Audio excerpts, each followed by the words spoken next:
Good morning, everyone, and welcome back to the Dairy Raid on a beautiful 70-degree day. Clear skies here in central Denmark. Perfect time for another walk and talk video. And that's what we're going to do, wrapping up week 2 of fall camp and looking forward to getting back to Madison as the Badgers prepare for week 1 of the season, coming up in just under 3 weeks, I believe. So let's get into it. And like last time, got a few topics I don't want to go through, but also going to pepper in some great questions that came from you guys, including a question that popped up just after I posted my last video. So a question that was so good, I'm making a whole topic about it. So here we go.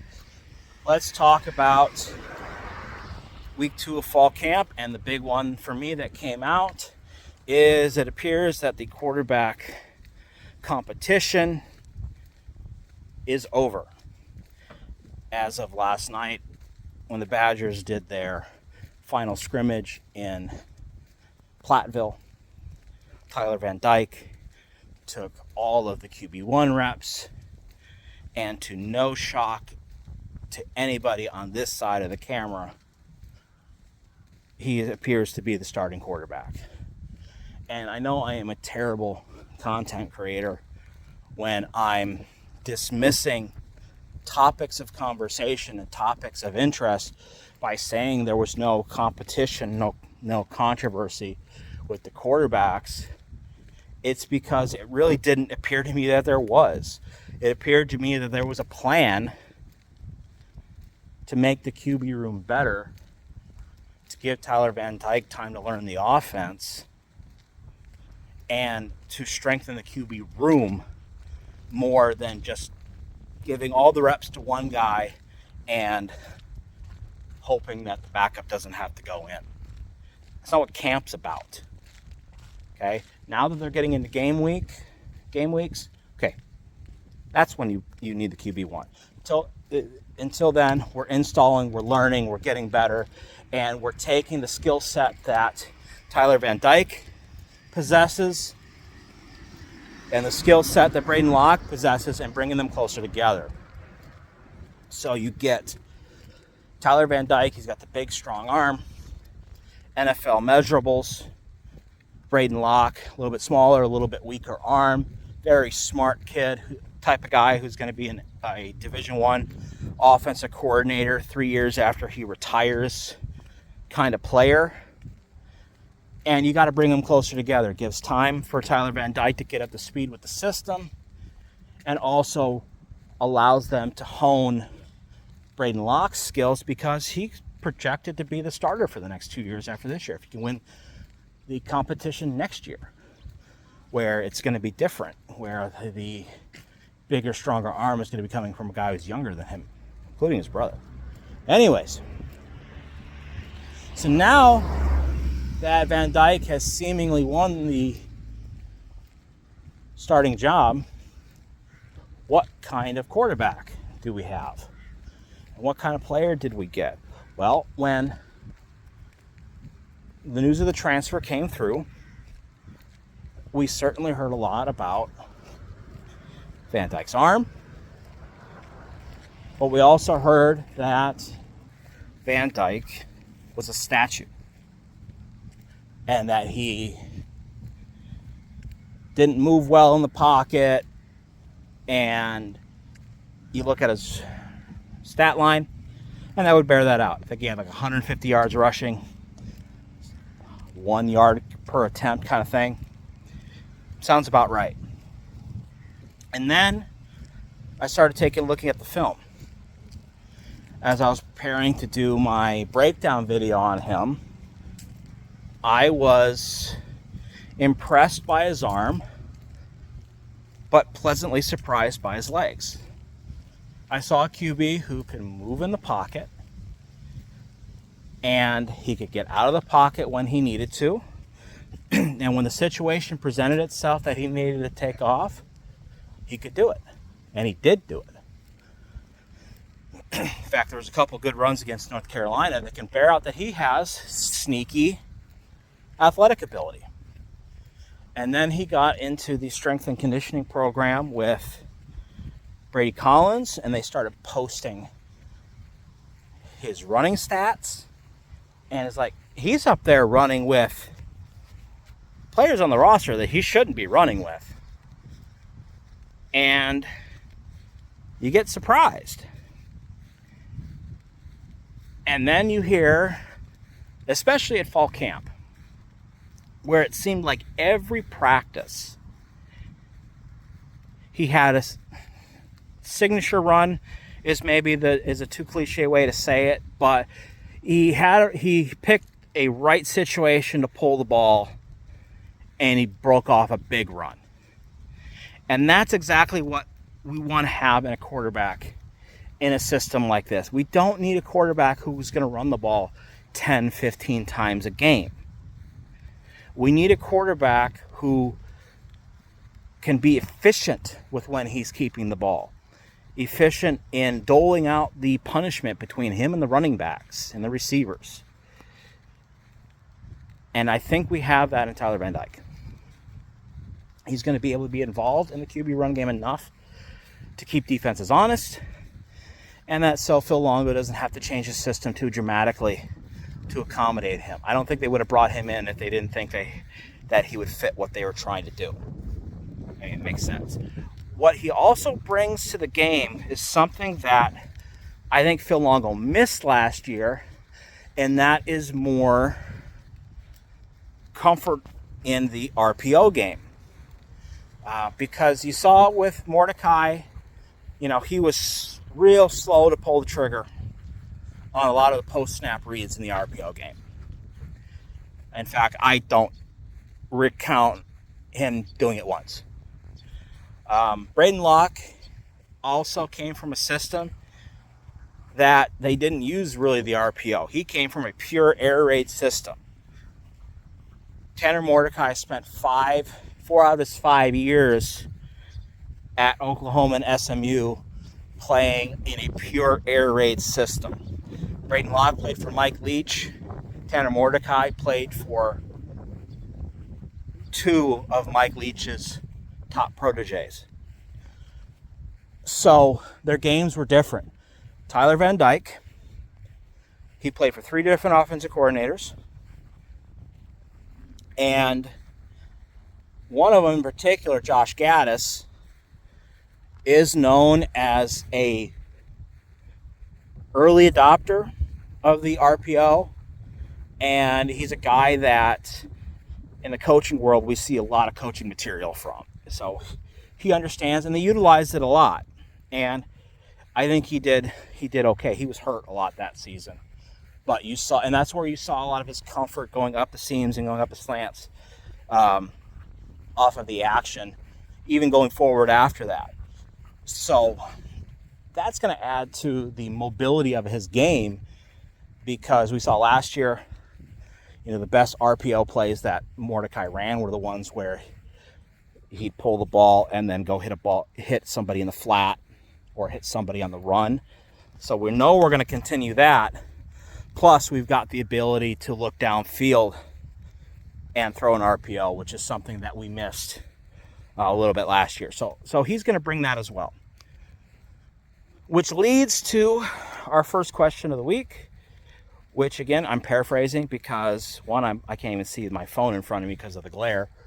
So I don't have the question in front of me. And that is, there we go, that's better. And that question is, on a percentage scale, how much do I think that Tyler Van Dyke is comfortable in the system? And that's an interesting way to put it. But let's look back at his offensive coordinators, and let's see how that compares to what we're going to see from Phil Longo. Well, we just talked about Josh Gaddis. With Josh Gaddis, and that was his offensive coordinator 2 years ago, you get the RPO game. You get the play action game. And so he's comfortable there. Year 1 as a starter at Miami, he had Rhett Lashlee, who is a Gus Malzahn protege. So with him, he learned tempo. He learned getting in and out of the huddle. I mean, they didn't run, getting the offense up and running and moving around a lot. Motion, movement. And then last season was Shannon Dawson. Shannon Dawson is another direct descendant of Mike Leach, or of the air raid offense in general, sorry. He coached and played. He coached with Hal Mumme. He played for and coached with Dana Holgerson. So he comes from very strong air raid lineage. When you take that air raid lineage and you combine it with everything else, I think everything that we're doing at Wisconsin right now, TVD has done on repeat at least one season over the last 3 years. The thing that's going to take time for him is getting used to his new teammates, but also getting used to different terminology, etc. So on a comfortability scale, I bet you he's a 75. He probably came in like a 65, 70, 75. By the time we get to the season, he'll be 100. I mean, I think a playbook. He knows the playbook. He knows all that. He got that done in spring ball. So in terms of a terminology and a schematic point of view, he's right up there. In terms of knowing his teammates, a lot of that's going to come down to him, them solidifying the ones and solidifying the game packages. So he's where he should be. I don't think he's going to be lost. I don't think anything he's done this year so far is going to be new to him. It's just going to be new terminology that he needs to learn, new cadences, etc. So on a comfortability scale, I think he's going to be fine. Okay, so moving on. Let's talk about the running backs. And in particular, let's talk about the young running backs. And, we heard from Luke Fickell last night as they wrapped up the scrimmage that the future for the running back room is bright. And all spring and fall, we've been hearing about that. The spring, it was getting Natuka's time to get some reps. And so far the fall camp, we've been hearing a lot about Darian Dupree. We've been hearing about Dylan Jones and their dynamic playmaking ability, which is what gets a kid recruited and what gets us as fans excited, because that's what shows up for us on highlight films, is the big runs and the catches and the moves. And you know what I'm talking about, right? But what gets kids playing time is stuff like that I saw this week. And I believe it's from the camp podcast with Zach Hallerpin and Jesse Temple. Their YouTube channel showed some clips, and if I can find it, I'll link it here. Showing some clips of the running backs taking pass protection reps in one-on-ones against look like linebackers. And I have to say, I was pleasantly surprised by the fundamentals shown by both Jones, but especially Dupree in pass protection. And I think skill-wise, they're pretty comparable. And why I say I'm pleasantly surprised with Dupree is we've just been hearing so much about him. He lined up on the slot. You hear him getting involved in the running or the passing game out of the backfield. We didn't hear much about him as a pass protector. But they both showed some really solid fundamentals, good positioning, good feet, good use of their hips, good movement that impressed me. And it's stuff like that is going to get them more playing time, because it's going to be less about finding a situation for them to play. If they could be 3 down backs that don't have to be subbed in pass protection situations, that's an extra chance that they're going to get on the field. So that was really encouraging to hear and see. I mean, seeing is more important, that they're already either brought that fundamental base with them from high school, or Devin Spalding has been doing a good job getting them up to speed and teaching them how to be college pass protectors. So, great. Which, again, segues perfectly into the next question. We're talking about the running backs, talking about getting a lot of these guys involved. And the question that came up was, we've been hearing more about multiple back sets in practice. And should we be concerned since the air raid is a pass-first offense? And that's an interesting question. And from the outside, yeah, you would think that. You think the air raid is all about spreading the ball out. But if you go back to the beginning and you look at the early air raid, you look at the air raid that Hal Mumme especially ran when he got to Kentucky, that Mike Leach learned and then brought to Oklahoma, there was a lot of two-back sets. I mean, the base formation in the air raid for a long time was a 2-by-1 3-receiver set with two backs in a semi-condensed backfield. But what it gave you two backs that could patrol the bottom half or the bottom third of the passing game. And it gave you 3 receivers to get the intermediate and the long game. And they worked so well together. And not only were you getting the flats and the bubbles and all the things that we've now grown to love from the air raid at Wisconsin, but you got them running up seams, you got them running meshes, angle routes. So having multiple backs in the backfield, all it is moving personnel around. You can run every air raid play out of 2 backs, out of 2 tight ends, out of 4 receivers, out of 5 receivers. That doesn't change. So what I do like about it, though, is, again, different when you can run an offense that you can run the same base package of plays, but run it out of 10 different formations that involve 4 or 5 different personnel groups. To the defense, you are presenting multiples of plays. To the offense, you are running the same play in a different look, but it's the same play. Okay, that's not air raid, that's wing T. I did that in high school. You run the same 8 plays, but you run them out of 4 or 5 different formations in the wing T. Nothing changes for the offense, everything changes for the defense, especially when you're rule-based. So 2 back sets don't concern me. Also love that I'm hearing they've been running some diamond 3-back sets, and that's awesome.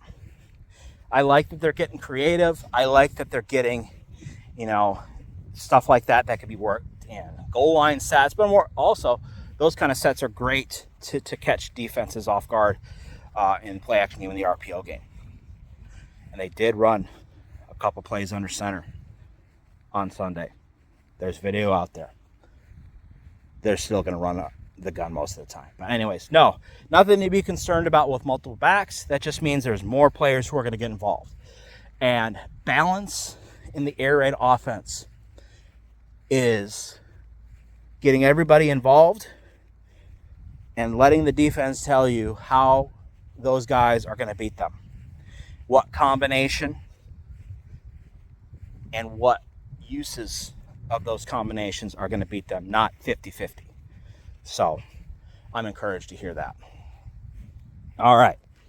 And finally, let's talk about a group that really hasn't been talked a lot about in terms of, you're hearing about them making big plays in camp, and that's the offensive line. And I've seen questions, people concerned that we hear a lot about the edge rushers. We hear a lot about, they had this big blitz day yesterday, and the defense was getting home. And we're not hearing about how the offensive line is doing. So there could be 3 answers to why that is. 1, the offensive line could be playing terrible. That's possible. That certainly is. Okay? But For a lot of people who know football, for me as a coach, everything goes through the offensive line. So if you hear about Tyree Walker busting off a big play, the offensive line had something to do with that. When you hear about them chucking a deep ball downfield, the offensive line had something to do about that. Tyler Van Dyke busts off a big run on a great read. That means the blocking scheme was there enough that it set the defense with the blocking scheme and open up the run. That's a good thing. What we're not hearing about is bad snaps. What we're not hearing about, we're not hearing about them struggle. We hear about players making plays, but we're not hearing, Raleigh Mullman is struggling. Jack Nelson is struggling. So, while I don't know the state of the offensive line room because I haven't seen it, the fact that the media has not pounced on them making mistakes in the things that they've seen, and that we've heard the offense making plays, that's a good sign. Or it's a sign that we can relax a little bit and we don't have to get too antsy that the offensive line is not performing. We'll see how it goes. We should be encouraged by what you're hearing, not by what you're not hearing. So be encouraged that the blitzes are getting home, that the linebackers are going to be a problem, that we have edge rushers this year, that our running backs are making big plays, that our passing game is getting a little bit more vertical, and they're giving the quarterback time to throw the ball. Be excited that we're not hearing about bad snaps. That's what we should be worrying about. I think last year made us Badger fans very cynical. And I'm on there too. I'm trying not to get excited. But I'm also trying not to find fault in everything that we're hearing and not hearing at the same time. So we'll worry about the offensive line when it becomes an issue. Again, the offensive line room had to be completely remade. There's a reason why they have brought in 10 recruits over the last 2 cycles. There's a reason it had to be done. So results are what we should expect. And that's what it is. So there we are. So I think their time in Platteville has been productive. I think we've heard a lot of good things about the offense. Let's just see some games. Let's see them actually on the field. And let's have a little bit of faith. Okay? Let's be excited about our team. I don't want to be that fatalistic type fan who my whole purpose as being a fan is to bitch about how awful it is to be a fan and how awful my team is. I do that with my professional football experience. I don't need that with my college. So let's be excited about the Badgers until they prove otherwise. All right, I think I've talked enough. You guys have no idea how long it took me to get this recorded. I've been out here for like 2 hours because today's the first day of school and everybody who's not at school is out running and mowing their lawn, and trying to find some peace and quiet has been tough. But we did it. We knocked this out. And now we're back to Madison. Don't know if we're going to get another fall camp preview before we get into the first game, but got some irons in the fire talking about the evolution of the Wisconsin offense in year 2. Going to try to work on that over the next couple weeks, getting ready for Western Michigan. But until then, we're waiting until we're going to get some film so we actually break something down, because that's why you're here, right? You're not here to hear about my opinions. You're here to hear me talk about X's and O's. But that's for another time. All right. Thank you for listening. Thank you for watching. And we'll see you next time.